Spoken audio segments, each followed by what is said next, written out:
Bonjour, pour réaliser ce tuto, j'ai trouvé mon inspiration en regardant une présentation de Persiana, membre de la communauté BluffTitler et que je remercie. Cliquez sur le bouton plus pour créer un nouveau montage.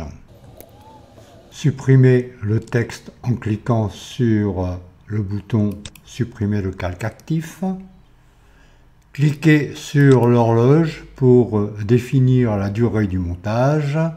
Tapez 40 et cliquez sur un de ces trois boutons pour augmenter la durée du montage. Ajoutez un calque plasma.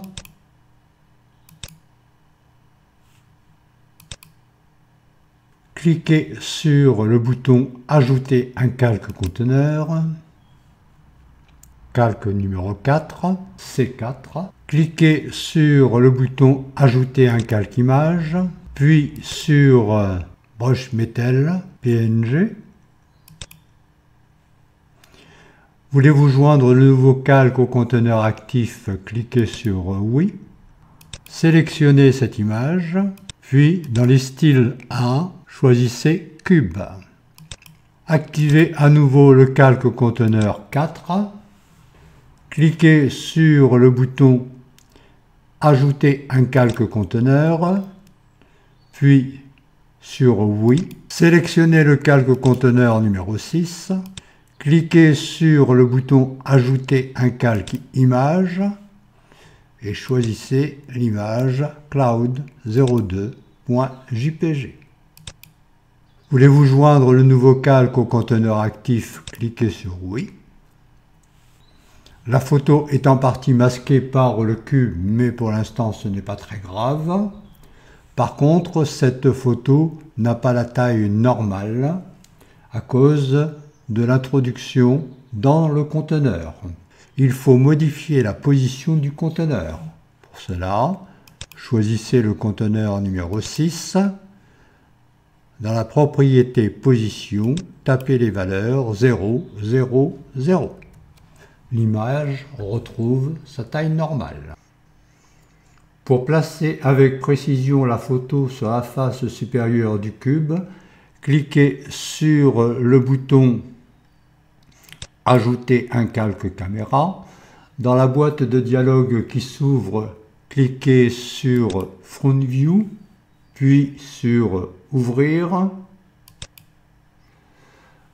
Le message « Voulez-vous joindre le nouveau calque au conteneur actif, c'est-à-dire au conteneur C6 ?» Cliquez sur « Non ».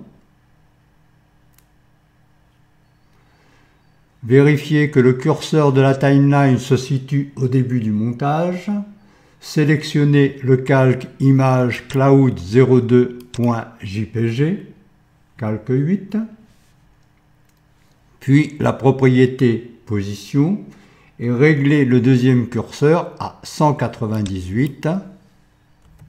C'est la valeur que j'ai trouvée pour placer l'image sur la face supérieure du cube. Sur la vue caméra 1, l'image ne semble pas être positionnée sur la face supérieure du cube. Cela est dû simplement au fait que le cube est vu en perspective. La caméra 2 prouve que l'image est bien positionnée. Supprimez le calque caméra 2. Sélectionnez l'image cloud02.jpg, calque 7. Cliquez sur le bouton Changer l'effet. Dans la boîte de dialogue qui s'ouvre, décochez si nécessaire l'option Essayer de garder texture et effet accordés. Cliquez sur le bouton Choisir l'effet et recherchez le dossier Program Files x86 Outer Space Software BluffTitler Media Effect et Pictures. Sélectionnez le fichier Plane to Cylinder et cliquez sur Ouvrir. Ajoutez une seconde texture pour le verso de l'image. J'ai choisi arbitrairement celle-ci. Cliquez sur Ouvrir. La boîte de dialogue doit ressembler à ce modèle. Cliquez sur OK. Animation du premier cône. Le curseur de la timeline étant au début du montage, recherchez la propriété FX Morphing Stage. Déplacez le curseur à droite, valeur 1.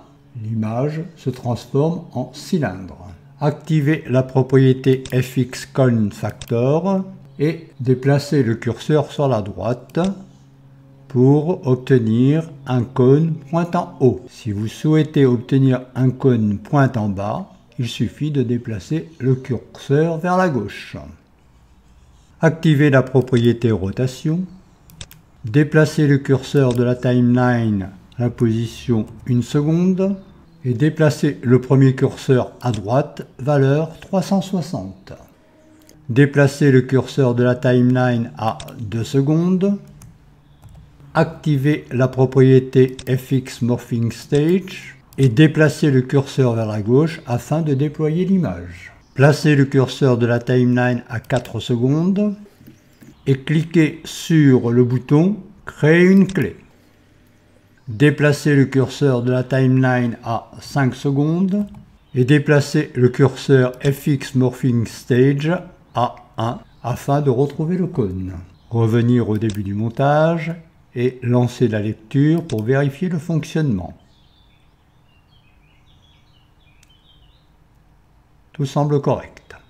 Positionnez le curseur de la timeline sur la dernière clé 5 secondes.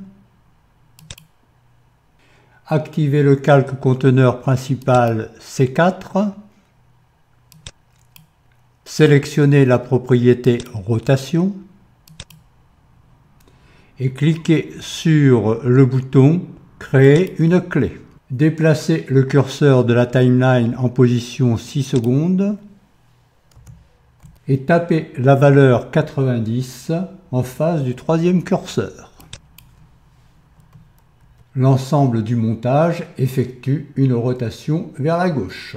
Réalisation du deuxième cône. Cliquez sur le bouton en forme de double triangle pour revenir au début du montage. Sélectionnez le dernier conteneur C6, puis cliquez sur le bouton « Dupliquer le calque actif ».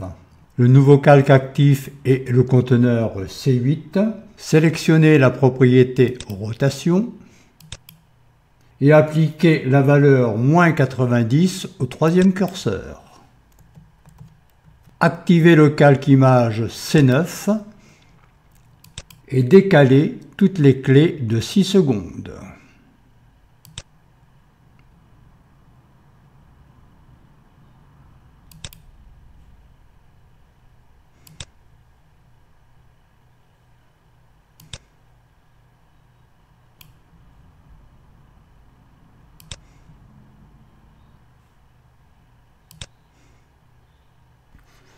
Réalisation du troisième cône. Positionnez le curseur de la timeline sur la dernière clé à 11 secondes. Activez le calque conteneur principal C4. Cliquez sur le bouton pour créer une nouvelle clé. Déplacez le curseur de la timeline à 12 secondes. Et tapez la valeur 180 au troisième curseur de la propriété rotation.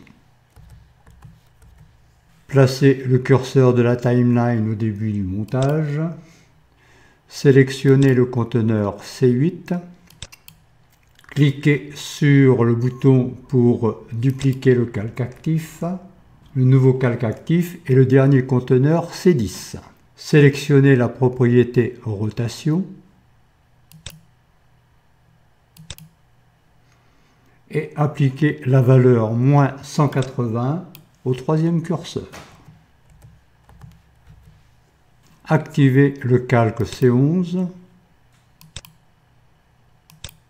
et décalez toutes les clés de 6 secondes.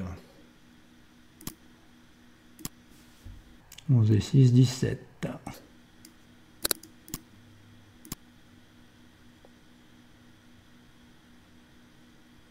Parfois, c'est difficile de se positionner correctement.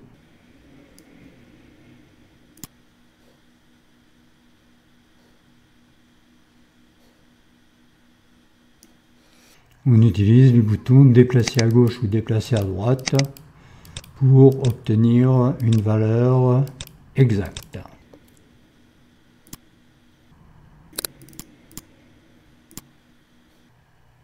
Réalisation du quatrième cône. Placez le curseur de la timeline sur la dernière clé. Position 17 secondes. Activez le conteneur principal C4 et cliquez sur le bouton pour créer une clé. Déplacez le curseur de la timeline à 18 secondes et tapez la valeur 270 en face du troisième curseur de la propriété rotation. Placez le curseur de la timeline au début du montage. Sélectionnez le conteneur C10. Cliquez sur le bouton dupliquer le calque actif. Le nouveau calque actif est le conteneur C12. Sélectionnez la propriété rotation et appliquez la valeur moins 270 au troisième curseur. Activez le calque C13 et décalez toutes les clés de 6 secondes. 17 et 6, 23.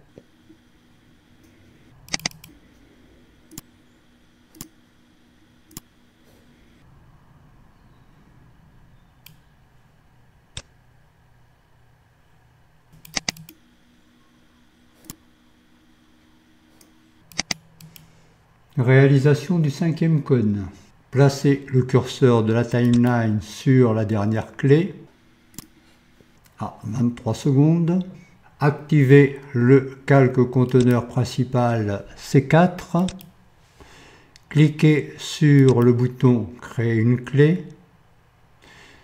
Déplacez le curseur de la timeline à 24 secondes et tapez les valeurs 0, 90 et 270 à la propriété rotation. Ramenez le curseur de la timeline au début du montage. Sélectionnez le conteneur C12. Cliquez sur le bouton pour dupliquer le calque actif. Le nouveau calque actif est le dernier conteneur C14. Sélectionnez la propriété rotation et appliquez les valeurs moins 90, 0 et moins 270 au curseur de la propriété rotation. Activez le calque C15 et décalez toutes les clés de 6 secondes. 23 et 6, 29.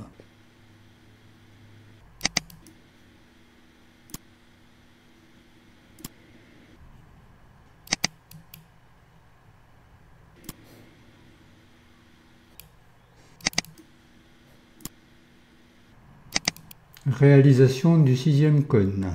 Placez le curseur de la timeline sur la dernière clé, c'est-à-dire à 29 secondes.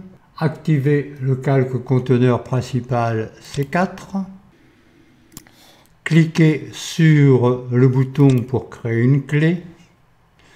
Déplacez le curseur de la timeline à 30 secondes et appliquez les valeurs 0, 270 et 270. Placez le curseur de la timeline au début du montage.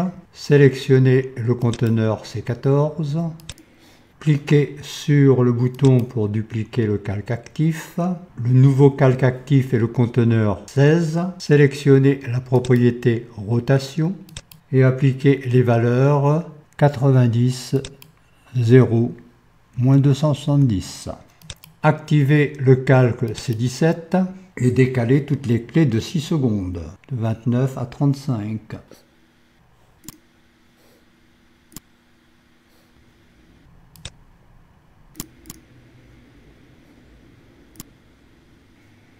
Ajustement de la taille de l'étoile. Comme vous l'avez sans doute constaté depuis le début, les cônes sont tronqués. Pour voir la totalité du montage, sélectionnez le conteneur principal C4, Cliquez sur le bouton en forme de double triangle pour revenir au début du montage.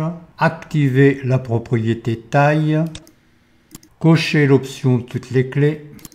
Maintenez la touche CTRL et déplacez le premier curseur vers la gauche, valeur environ 0,8. Apparition progressive de l'étoile. Nous souhaitons que l'étoile arrive du haut gauche et grossisse progressivement avant d'effectuer les rotations. Vérifiez que le conteneur principal C4 est sélectionné. Cliquez si nécessaire sur le bouton en forme de double triangle pour revenir au début du montage, puis sur le bouton pour créer une clé. Cliquez sur le bouton en forme d'horloge pour ajuster la durée du montage. Dans la zone numérique, tapez 45, puis cliquez sur le bouton « Ajouter au début ». Activez la propriété taille, maintenez la touche CTRL, décochez l'option toutes les clés, maintenez la touche CTRL et réduisez la taille 0,05 en déplaçant le premier curseur.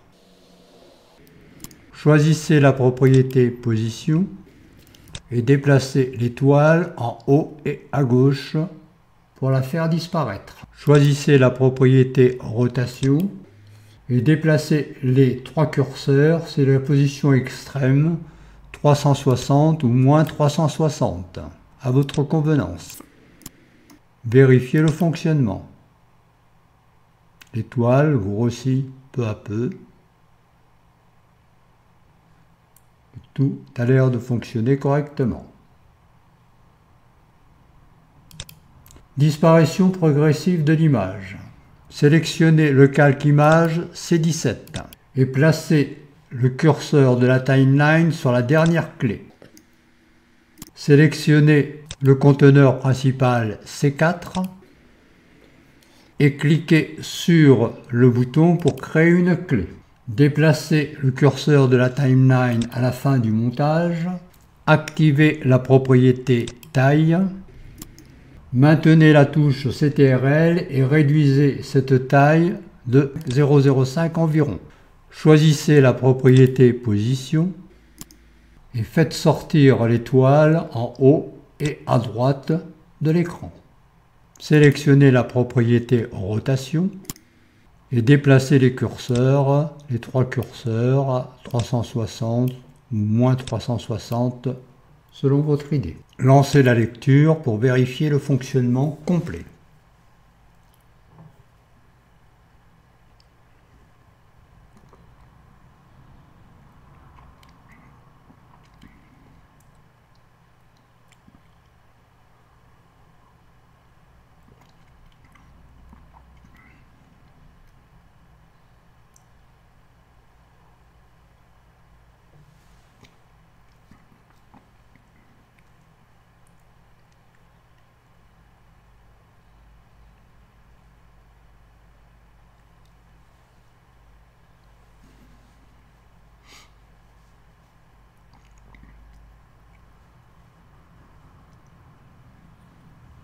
Tout semble correct. Enregistrement du modèle. Si vous avez réalisé le tutoriel jusque-là, certains d'entre vous ont peut-être trouvé qu'il était difficile de le reproduire. En réalité, il suffit de cliquer sur le bouton pour enregistrer le montage.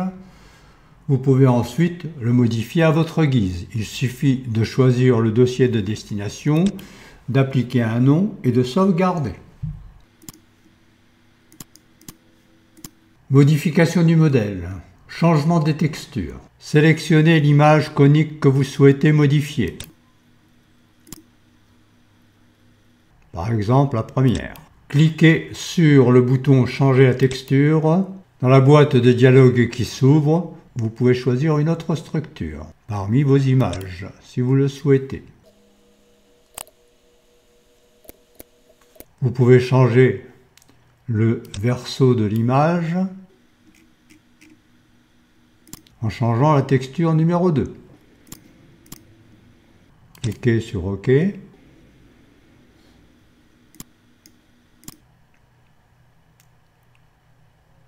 voilà le résultat.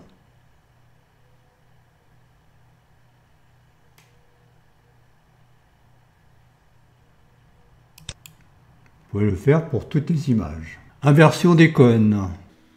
Si vous souhaitez inverser un cône, sélectionnez l'image correspondante, activez la propriété FX Cone Factor, cliquez sur l'un ou l'autre de ces boutons pour placer le curseur de la timeline sur une clé, cochez l'option Toutes les clés et déplacez le curseur de la propriété FX Cone Factor dans l'autre sens.